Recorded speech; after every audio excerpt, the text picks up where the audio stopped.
Okay, so I started recording. So this call is basically just a support and resistance and trend line call. So I'll start off with gold since that was one of the recommendations.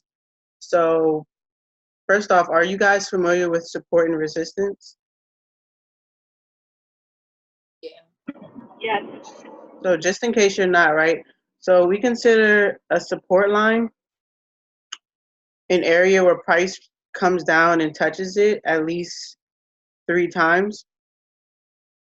And I kind of like to think of the support line as your floor because when you come down, it just keeps you standing, it keeps you up. So if we look here, price comes up, it touches our support line or our floor, and it pushes back up. Then we come back down on our second touch, we push back up. And then again on the third touch, we push back up. And whenever I see price hit a specific area at least 3 times, then I call it a pretty strong support or resistance line. So here we have 1 touch, 2 touch, 3 touch, and then we keep going for 4, 5, about 5 touches. And I'm pretty sure if we went back in the past, we might cross paths again. But for right now, we have a pretty strong support line. Now the opposite is our resistance line. So that's kind of like the ceiling. That's how I like to think of it. So same thing, right? If we touch our ceiling or our resistance line 3 or more times, then it's a pretty strong zone. So here we go. 1 touch, we zoom in. That's actually 2 touches. 2 touch, 3 touch, 4-ish touches, 5, 6. And the reason I call them a zone is because chances are you aren't exactly gonna, when you draw your resistance line, it's not gonna touch right exactly on the line.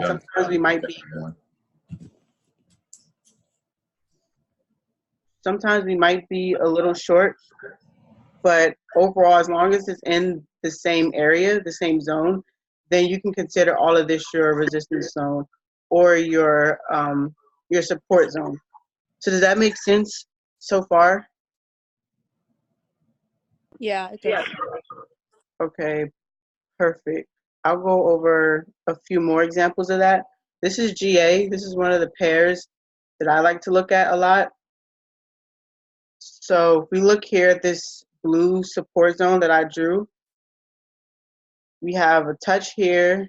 There's another touch here.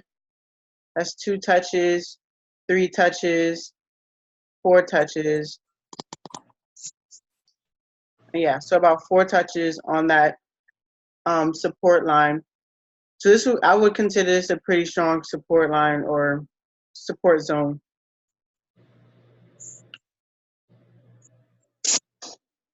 If we come down back at gold, again we have price touches a couple of times here. 1 touch, 2, 3, 4 touches. This is a pretty strong support zone. Every time we touch, price just pushes all the way up.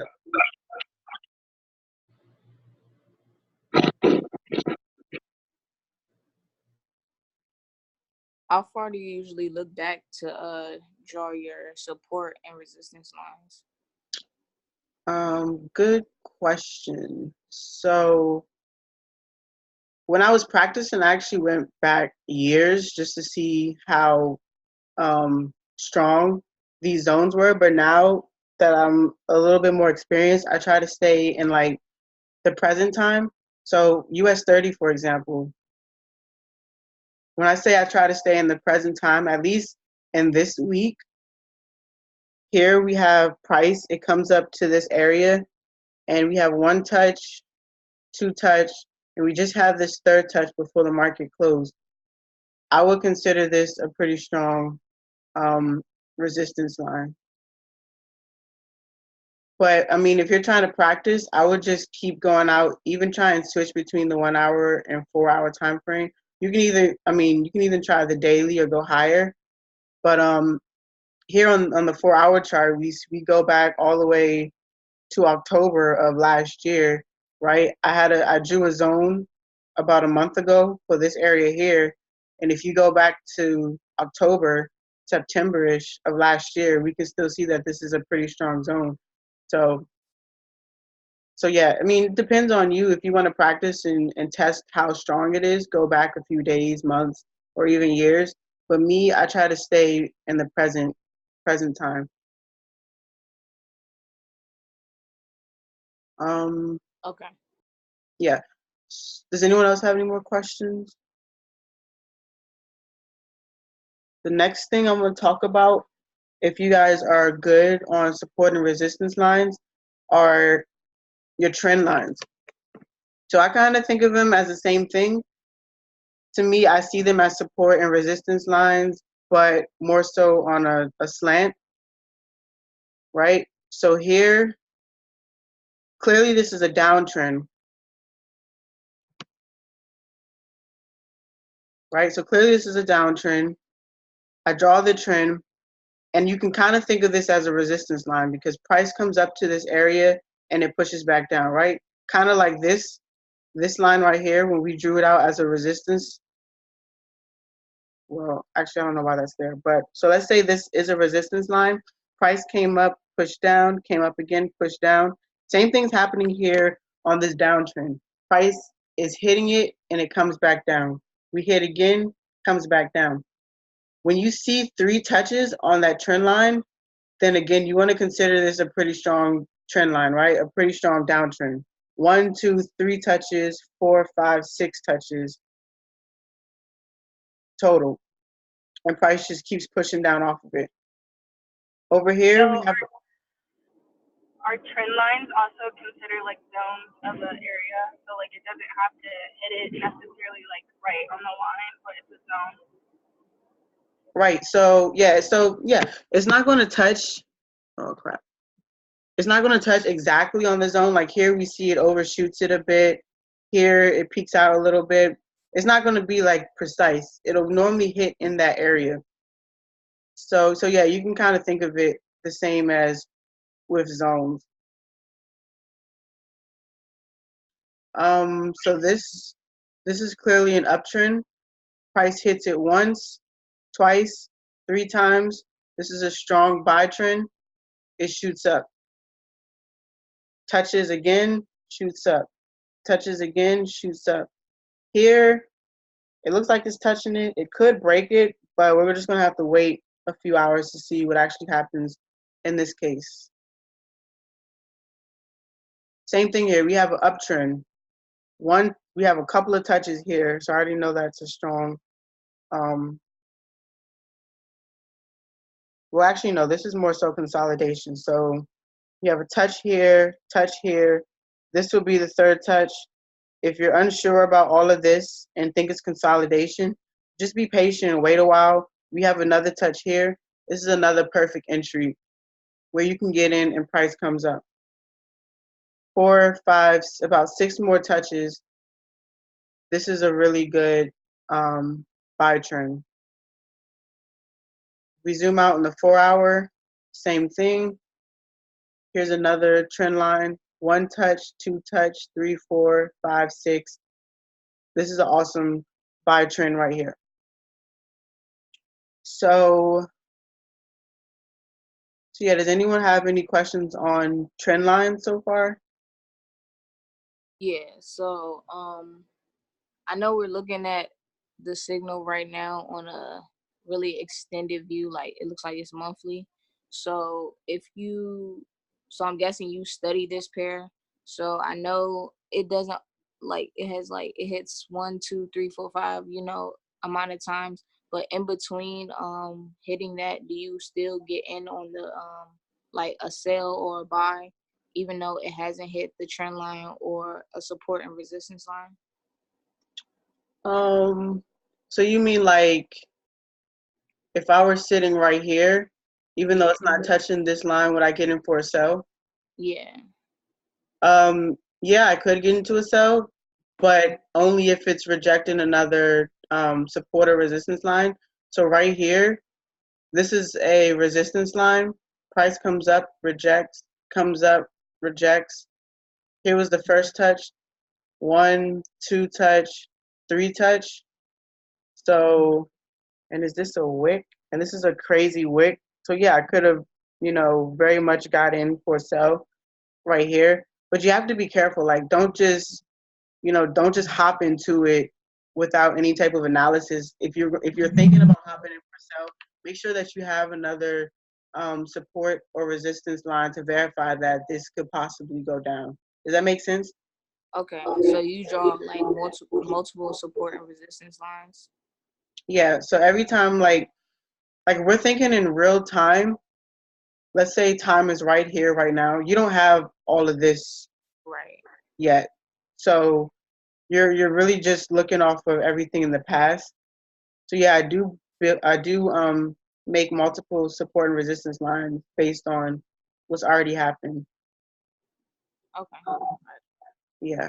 But if I were somewhere like if price was here and I was thinking about hopping in for a buy, even though it didn't touch it, I probably wouldn't because in this area, I don't really see any type of, well, I guess this is a support. This is something. But at the same time, if you zoom in, if I see all of this is consolidation to me. I would just leave it alone until something actually happens.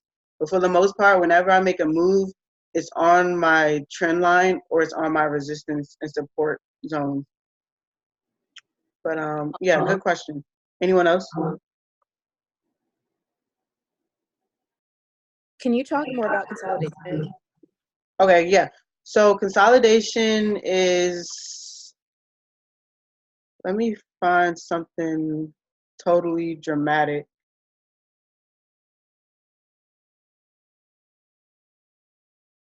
Okay, so this is like consolidation. So there's three things that the market can do, right? That price can do.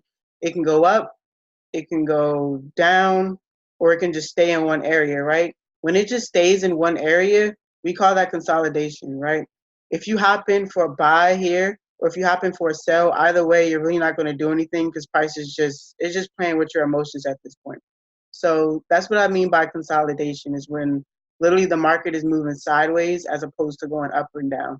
Like I've been in consolidation before, and it's just like a huge it's just anxiety, right? Because nothing's really happening, right? It looks like you're making money, then it goes down, then it goes up, like nothing really happens. So that's consolidation. Thank you. No problem.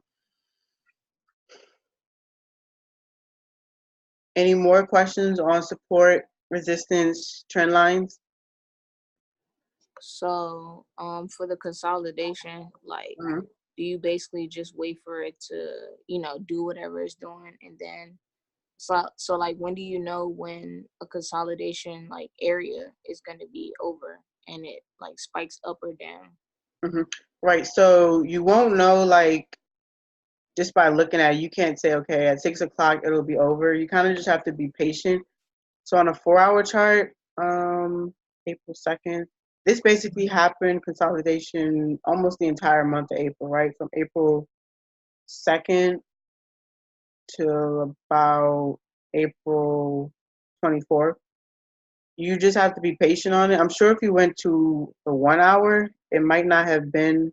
Oh yeah, so definitely in the 1 hour too, it was consolidating. You just want to wait. So about here is when it was obvious that it broke, that consolidation period. Let me see if I can kind of box it out. So all of this was like the consolidation boundary. So I'll say once it popped out of this, that's when you can kind of tell that okay, it's making a move. It's not being slow anymore. But it's literally like a waiting game. You just have to wait and see what happens. And Got you. it looks like all of this happened the first week of May. So typically the first week of a month is NFP week. So honestly, it was probably the news that got it out of whack and started making it move again. But yeah.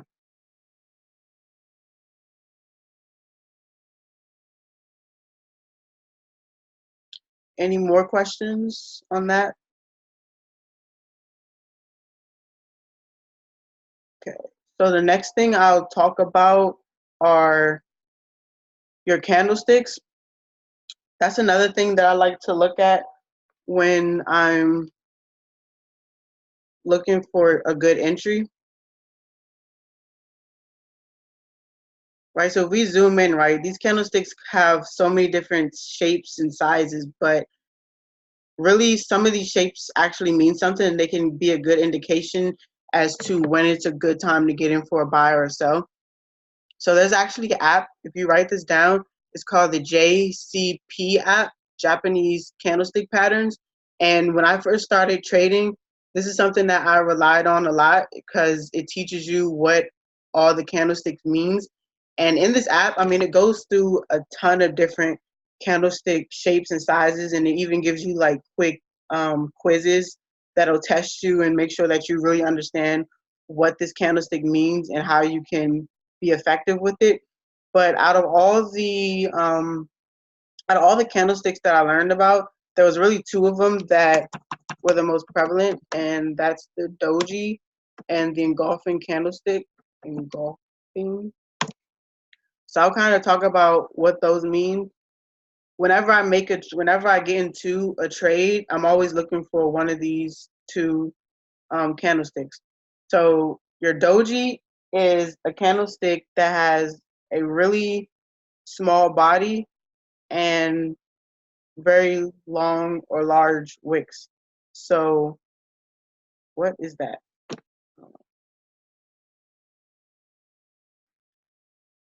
So these two candlesticks right here, this one and this one, those are dojis, right? Because the candlestick's body is very small, but the wicks are crazy long. Here's a doji. Here's a doji. Both of these are dojis, right? Almost all of these are dojis except for this one that's kind of fat, but basically the bodies are very skinny and the wicks are super long. So those are dojis. And then our second candlestick is the engulfing candlestick. And it's basically what the name suggests, right? This long cell candle right here completely swallows the one in front of it, right? And engulfs it completely. That's what we call an engulfing candlestick. This one swallows this one, it engulfs it. This is an engulfing candlestick. Let me see if I can find a buy a buy candlestick swallowing a sell candlestick. So this guy right here, this long green candlestick, it completely swallows the one in front of it, right? The body just swallows it. This is also an engulfing candlestick. So is that clear? Like, does everyone understand the difference between these two candlesticks? Yeah. All right, perfect. So how do we use that, right? So going back to support and resistance and trend lines, right? Once we have 3 touches, then it's a pretty strong support and resistance or a trend line, right? So let's go back to that. We have 1 touch here, we have 2 touch here. Let's wait for the 3rd touch. Here's our 3rd touch. On that 3rd touch, we have 4 dojis. 4 dojis. Whenever you see an engulfing candlestick or a doji on your support, resistance, or trend line, that's a very, very, very good indication that price is going to reverse in your favor, right? So this is a downtrend, so we're clearly looking for a sell once price comes up and rejects. So we come up, we have 1 doji, 2 doji, 3 doji, 4 dojis. At the close of each of these candlesticks, this is a very good opportunity for you to get in for a sell. Me, typically, if I'm trying to get in for a sell, I wait for a sell doji as opposed to a buy doji. Some people say it's the same thing. Me, I don't know. That's just a part of my trading plan. I want to see a sell doji. So you could have hopped in here. And oh, quick thing. So this is the hour time frame, right? So each candlestick is forming at the hour. You want to wait for that candlestick to close before you hop in, right? So you could be, what is it? 7:22. So it could be 7:30 and you see a doji and you say, okay, I'm going to hop in at 7:30. But by the time it closes at 8 o'clock, that doji could, come down to here and have a full body, and then you don't really have a good indication anymore.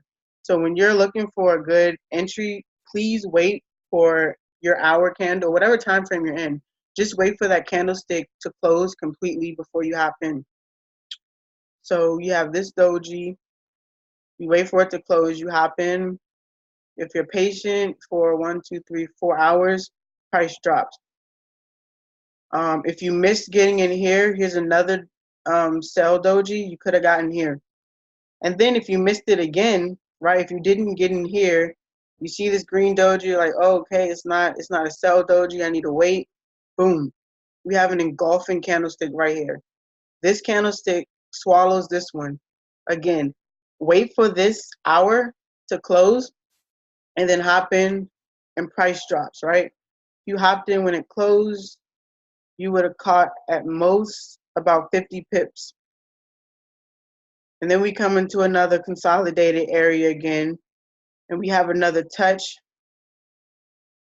If we zoom in, we don't really have a doji. We don't really have, an engulfing candlestick.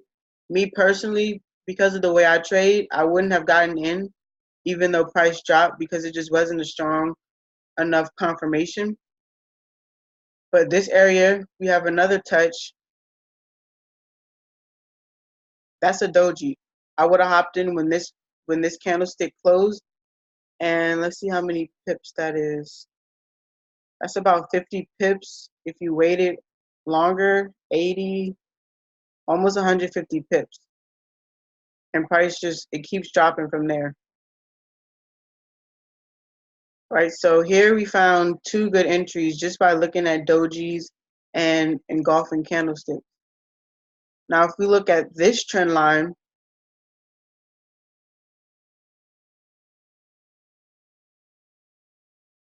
all right, so we have one touch here, two touch here, three touches. So let's zoom in at this third touch. What type of candlestick do we have here? Somebody can come off mute and answer that one. It looks like a doji. Right, we have a doji. Very small body, and the wick is basically bigger than the body. You can visually see it. This is a very good entry, and there's really no drawback to it. If you got in when this candlestick closed, this doji, the first candlestick went for about 20 pips, and in the span of 6 hours, that's almost 200 pips off of one trade because you waited for the doji when it retested this this trend line. If we come back to the next touch, we have an engulfing candlestick. We waited for this entire candlestick to close. We hopped in, we go up for another 175 pips, small retest, and it shoots up for 250 pips. Here was a doji, here was an engulfing candlestick. We come back, fourth touch, engulfing candlestick, shoots up, engulfing candlestick, comes up a bit, retest for a doji, comes up again, retest for a doji, shoots up. You guys notice how on literally every single touch, there was either an engulfing candlestick or there was a doji, right? That's kind of why I focus heavily on spotting these dojis and engulfing candlesticks because it's just that accurate for me. And you can do the same thing for resistance and support lines or zones. So back with US 30, we had one touch, two touch, three touch. On that, on this touch, we had a doji, green doji. I did say we want to wait for if you're looking for a sell, you want to wait for a red doji. However, on the MetaTrader 4 app, this actually closed as a red doji, so I did hop in, and I already hit my stop loss and profit, but when this candle wicked down, I think that was about 80 pips. I think I got $80 off of it initially. Then it hit my stop loss, so I got about $30 off of it. But again, doji, waited for it to close, hopped in, and made a little profit of it off of it. I still think it's going to come down. I might retest this area again, but yeah. So that's what I have for support, resistance, and the different candlesticks. Does anyone have any questions on that? I'm about to go look at that JCP app again. Yeah, definitely download the JCP app.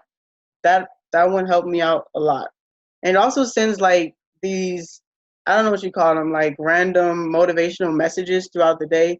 Those are pretty good too. Anyone else have any questions? No, thank you. Yeah, so I definitely encourage you all to pick a pair that you think you want to practice and you want to come, like an expert on it. And then I would challenge you to go to like your 4 hour, your 1 hour, even your daily time frame and just mark it up with your support and resistance trend lines and zones. And then try to zoom in and look at each touch and see, okay, do I see a doji? Do I see an engulfing candlestick? And just back test all of this on your own. And that's really what I did. So, and even if you want, you can DM me through Telegram and show me the charts that you drew up, and I can kind of pick your brain a little bit and show you where you did good or where you might have messed up. And yeah, so other than that, that's really all I have. If you have any questions, I'll stay on for a bit. But yeah, that's about it.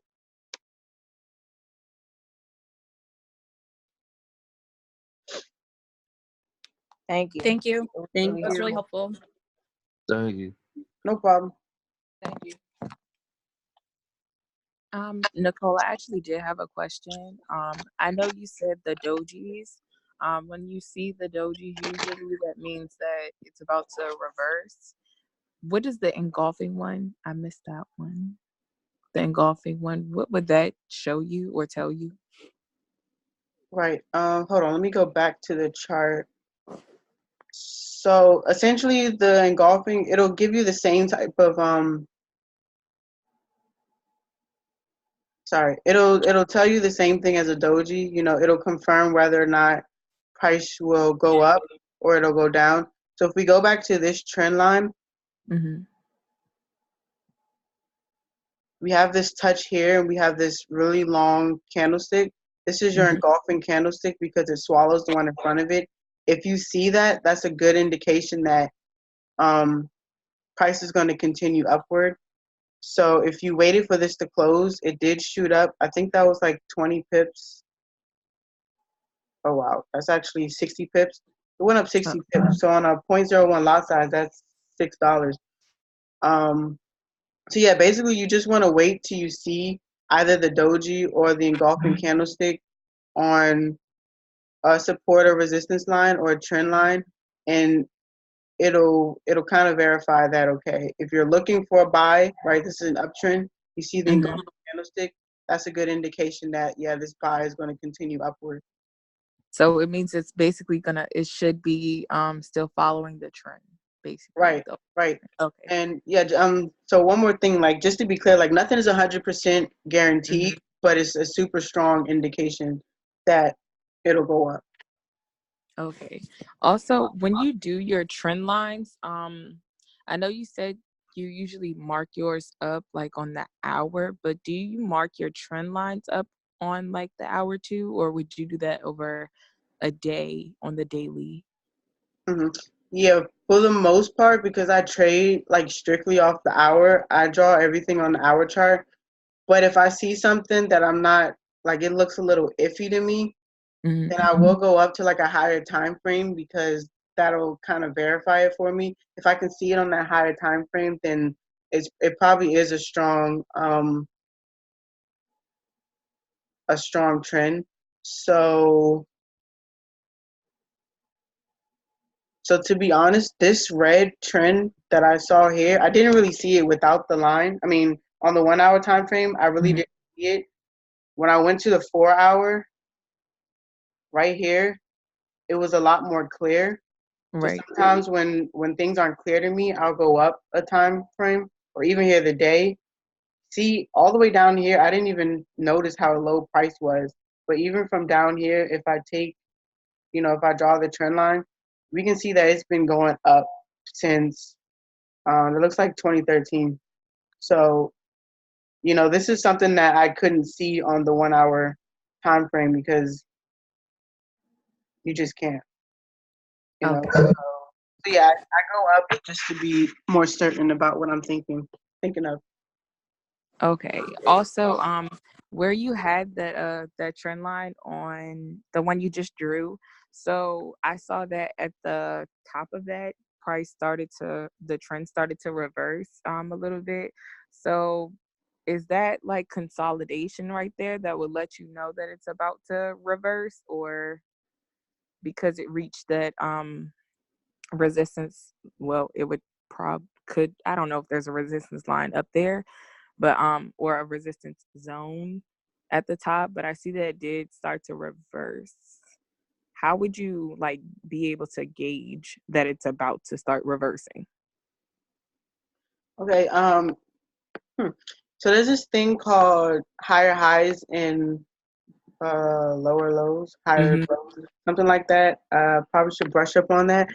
But when you have an uptrend, you're Mm-hmm. always looking for higher highs. So let me try and draw that out. So here we have a high, Mm-hmm. and then we have a higher high than the previous high, and then we have a higher high than these two highs. But the next one, it's not really a higher high. We have a Okay. lower high.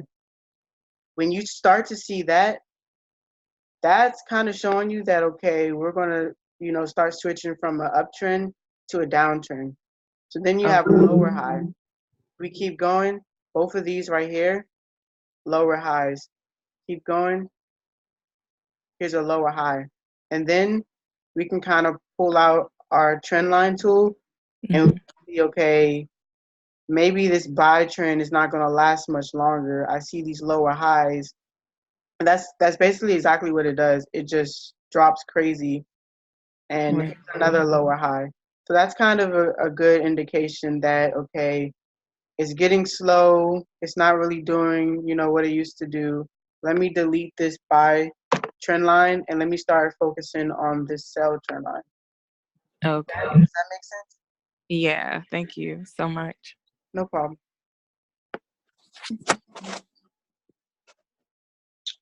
Yeah. Anyone else?